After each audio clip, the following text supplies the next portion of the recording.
Hay nako, wag na nga natin pag-usapan ng babaeng yun. Ang pag-usapan natin ay ang tungkol sa inyo ni Sir Hunter. Anang Mimi, pagkuway sumilay ang matamis na ngiti sa mga labi. Ganon din si Risa at Jubel, nanunodyo ang ngiti sa kanya. Okay na ba ulit kayong dalawa ni Sir? Kasi kanina nakita namin na iba ang titigan nyo nang nasa labas pa lang kayo. Anang Jubel. At isa pa, in fairness, Beb, manang-mana kay Sir Hunter ang anak nyo. Tama nga ang hula namin na may anak na siya. Nakita ko kasi ang picture ni Sab sa opisina niya. Anang Mimi, napangiti naman siya ng malapad dahil sa sinabi ng kaibigan niya. Sana okay na ulit kayo ni Sir, Magkabalikan na ulit sana kayo. Ako ang nanghihinayang para sa nasayang na mga taon na dapat ay magkasama kayo, lalo na si Sab. Dagdag din ni Risa.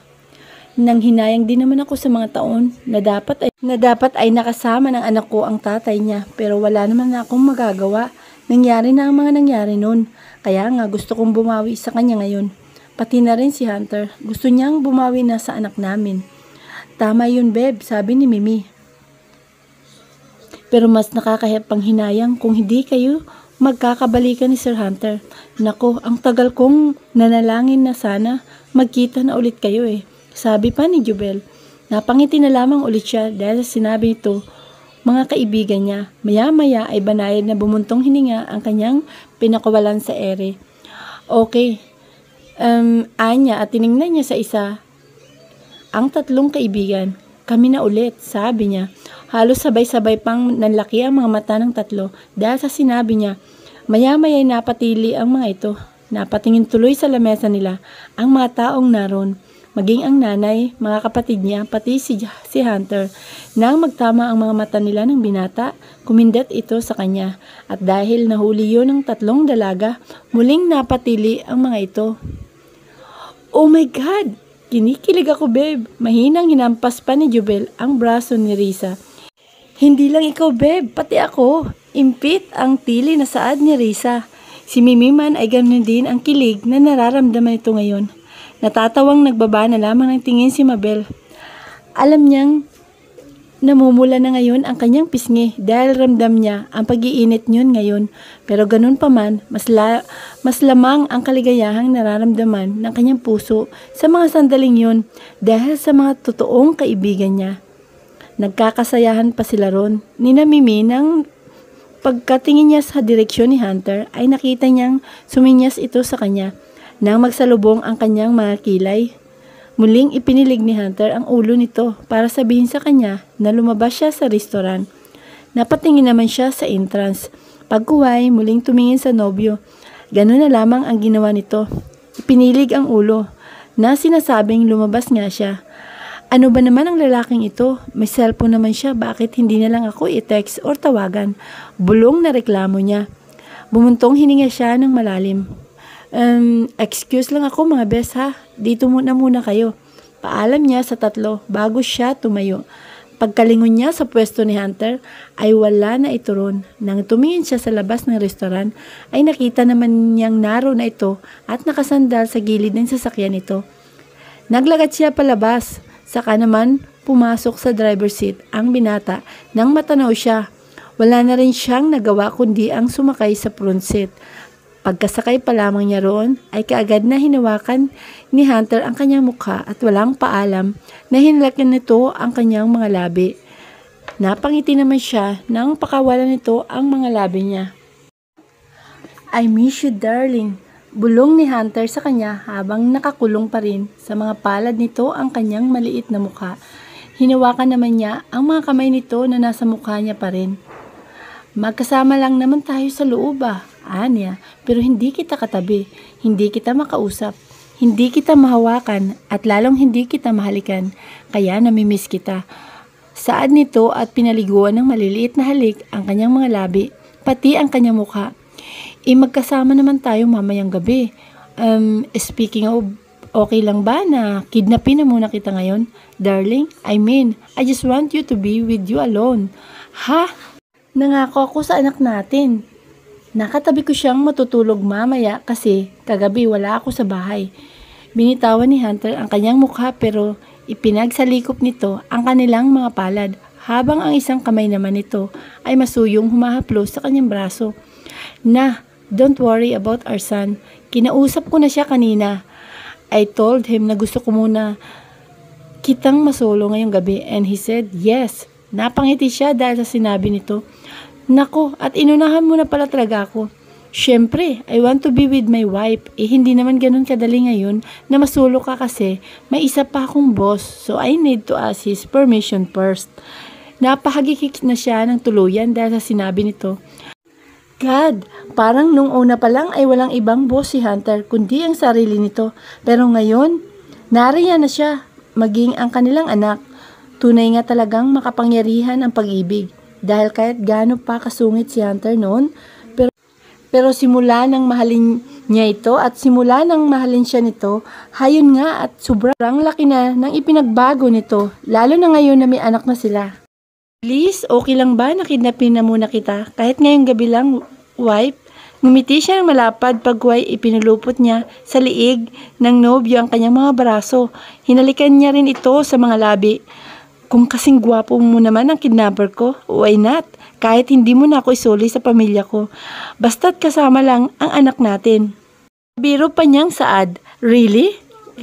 Tumango siya at ipinagpalipat-lipat niya ang kanyang paning sa mga mata at labi ng binata.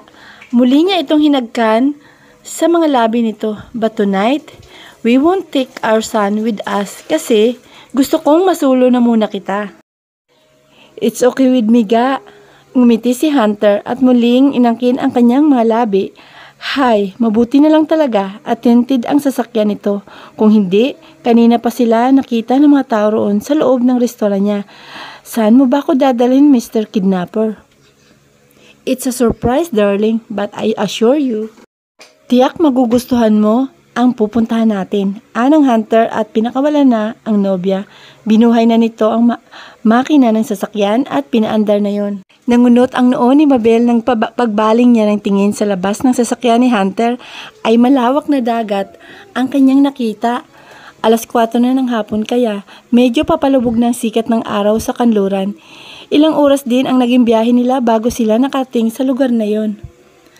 Ga, where are we? Tanong niya habang hindi pa rin inaalis ang paningin sa dagat. Maya-maya dumako ang kanyang paningin sa mahabang pantalan na naroon sa ibaba. Ngumiti naman si Hunter nang balingan nito ang tingin ang nobya na abala pa rin tumingin sa labas ng bintana. We're going to the island. Bigla namang napalingon si Mabel sa binata. Ngunot noo pa rin siya. Isla? Tanong niya. Kaninong isla to? Hindi naman agad sumagot si Hunter. Ipinarada niya ang sasakyan sa gilid ng pantalan na gawa sa kahoy. Nang makababa ng sasakyan nito sa mahabang daanan, nang mapatay na nito ang makina ng kotse ay tinanggal nito ang suot na seatbelt at umibis sa driver's seat. Umikot ito sa pwesto ni Mabel at binuksan ang pinturon. Inalalayan nito ang nobya na makababa roon. On Victor's Island, nakangiting saad nito. I had a meeting with him earlier and he mentioned about his island, so I thought of taking you there. Saad nito at ipinulupot ang braso sa bewang ng nobya. Saka ito ay nalalayan na maglakad sa pantalan. Nakangiti namang inililibot ni Mabel ang paningin sa buong paligid. Hindi niya napigilan ang kanyang sarili na hindi mamangha. Papalubog naman na ang araw pero kitang-kita niya pa rin ang buhangin at mga bato sa ilalim ng malinaw na dagat. Sa gilid din ng pantalan na nilalakaran nila ay may nakahilirang maliliit na baso na may lamang kandila. Doon pa lamang ay labis na ang kilig na nararamdaman ng kanyang puso. Hanggang sa dumako ang kanyang paningin sa dulo ng pantalan. Isang puti at malaking yate ang kanyang nakita roon sa papadaong na malapad ang ngiti sa mga labing napalingon siya sa binata. Sasakay tayo riyan, ga? Tanong niya. Mas lalo siyang napangiti ng malapad. Sa tanang buhay niya, ni minsan ay hindi pa siya nakakasakay ng bangka man lang. Ano pa kaya kung sa ganun kaganda at mamahaling yate? Kahit tumira siya ng ilang taon sa Italy at marami rin siyang nakikitang mga yate roon, hindi naman siya nagkaroon ng pagkakataon na makasakay sa ganung sasakyan pandagat. Kaya ngayon ay ganun na lamang ang kanyang excitement. Tumigil sila sa paglalakad nang marating na nila ang dulo ng pantalan. Saglit silang naghintay doon bago nakadaong ng maayos ang malaking yate. Ipinulupot ni Mabel ang isang braso niya sa bewang ng binata at ipinilig ang ulo sa tapat ng dibdib nito. "Kanino yan ga?" Malambing na tanong niya. "We own that yacht?" Napangiti siya sa nobyo. "Talaga?" "Yeah, anito. Let's go." Tinanggal ni Hunter ang braso niyang nasa bewang nito at ipinagsalikop ang kanilang mga palad. Magkaagapay silang sumakay doon. "Good afternoon po, Sir Hunter, Ma'am." Bati sa kanila ng 4 na lalaking naroon. Nakangiting tumango naman si Mabel sa mga ito. "Have you ever ridden a yacht before, darling?" "Hindi pa." "Really?" "Kahit bangka, hindi pa rin ako nakakasakay dati kasi takot ako sa dagat.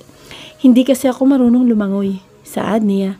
"Wow, ang ganda." Bigla siyang namangha nang makapasok na sila sa loob ng yate. Sobrang class ng sasakyang yun. Lahat ng mga gamit na naroon ay halatang mamahalin. Malawak ang space, may sala set, may bar din doon at maraming alak na nakadisplay. Mayroon ding hagdanan.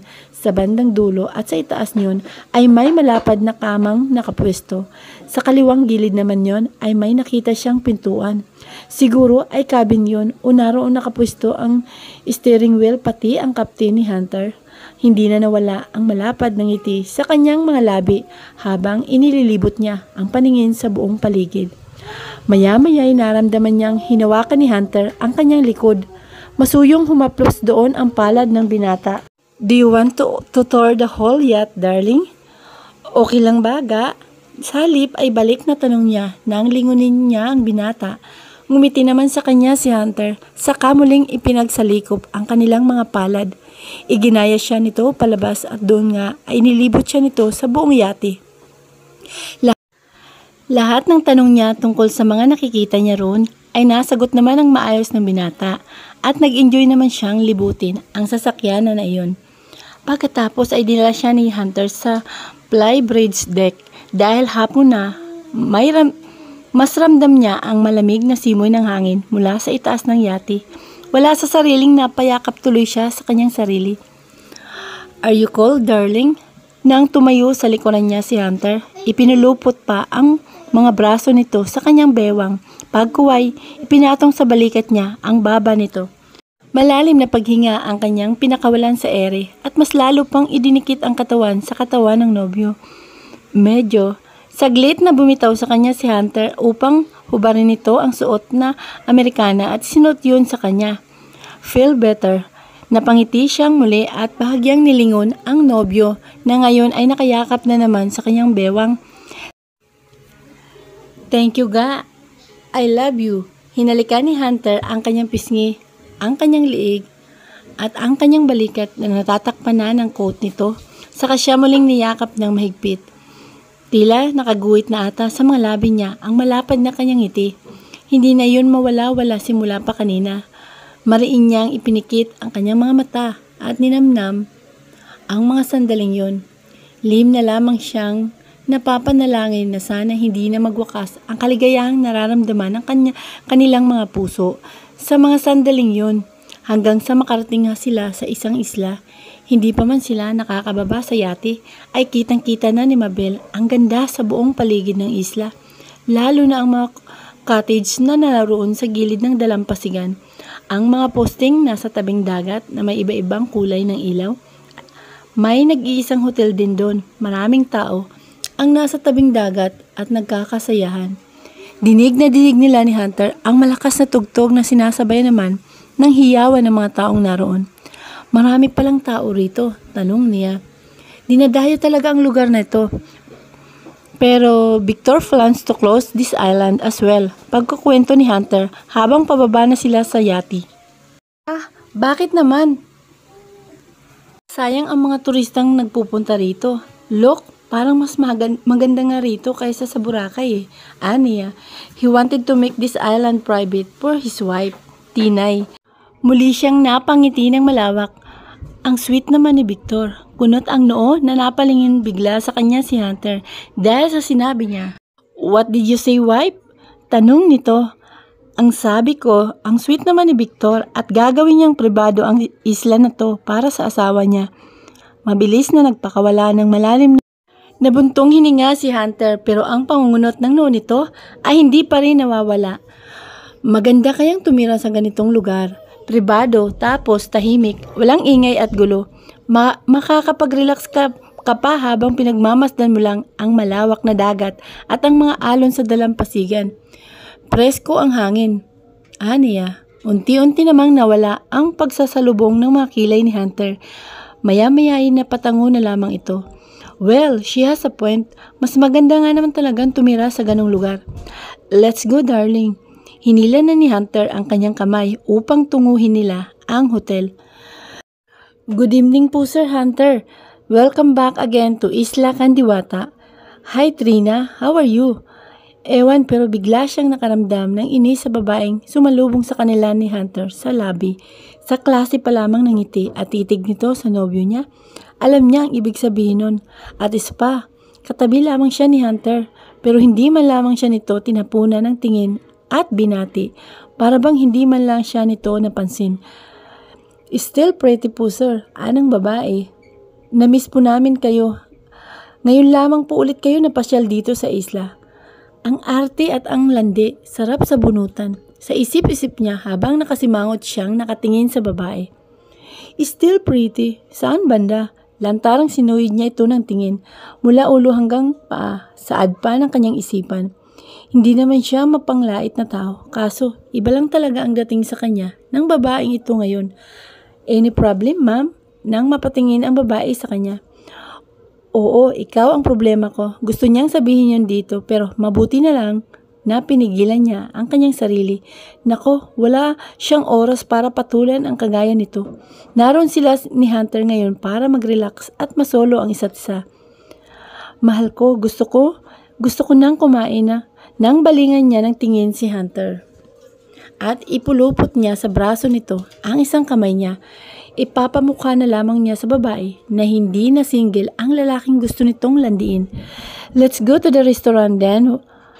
Wipe, saad naman ni Hunter. Kita niya ang pagmaang ng mukha ng babae at bahagyang napaatras dahil sa pagtawag ni Hunter sa kanya ng wipe. Tinaasan niya ito ng kilay. Hi, may mga babae talagang malalandi. Kita na ngang may kasama ng ibang babae ang lalaki. Makikipag-flirt pa, lihim na lamang siyang napapabuntong hininga ng malalim. Nakahanda na po ang room reservation niyo, Sir Hunter. Anang babae. Nginitian ito ni Hunter. Thank you, Trina. Let's go, wipe. Kahit hindi pa man talaga siya nagugutom, napilitan na lamang siyang kumain nang nasa restaurant na sila. At bilang isang chef, masasabi niyang kakaiba at masasarap ang mga pagkain doon. Kaya hindi niya rin napigilan ang kanyang sarili na mapakain ng marami. Pagkatapos ay tinungo na rin nila ang kanilang silid. Pagkapasok pa lamang nila ron, kaagad siyang humiga sa malapad at malambot na kama. Are you tired, darling? Tanong ni Hunter. Hindi pa naman ga, nabusog lang ako. Ang sarap kasi ng pagkain nila eh. Aniya. Do you want to swim? Napatingin siya sa nobyo habang nakahiga pa rin siya. Night swimming? Tanong niya. Yeah, masarap ang dagat dito kapag gabi. Hindi naman masyadong malamig ngayon eh. Napaupo siya sa gilid ng kama habang matamang nakatitig sa binata na ngayon ay naghuhubad na ng pantalon nito sa harapan niya. Hindi ako marunong lumangoy eh, aniya. Then, I'll teach you. Magaling akong teacher, hindi mo na itatanong. Natawa na lamang siya ng pagak nang makita niya ang kakaibang ngiti nito sa mga labi, maging ang pagtaas-baba ng mga kilay nito. Okay then, turuan mo ako. Tumayo siya sa kanyang pwesto at naglakad na rin palapit sa isang maleta na naroon sa gilid ng sopa. Plano mo talaga na kidnapin ako ngayong gabi ano? Handa ka kasi. Nakangiting saad nito sa nobyo. May maleta ka pang dala. Ngumitin lamang sa kanya si Hunter. Nang buksan niya ang maleta ay nakita niya ron ang 5 pares ng underwear na naroon sa ibabaw, 2 nighties, isang dress at 2 pajama. Mayroon ding damit doon ang binata. Saan ka naman ito bumili ng mga gamit na ito? Tanong niya at kinuha ang lace nighties na kulay orange. Napangwi pa siya. Sa tanang buhay niya, hindi pa naman siya nakakapagsuot ng ganun. Oo, nagsusuot siya ng mga daring at maiksing damit pero kapag natutulog na siya, mas komportable siya kapag pajama ang suot niya kaysa sa nighties.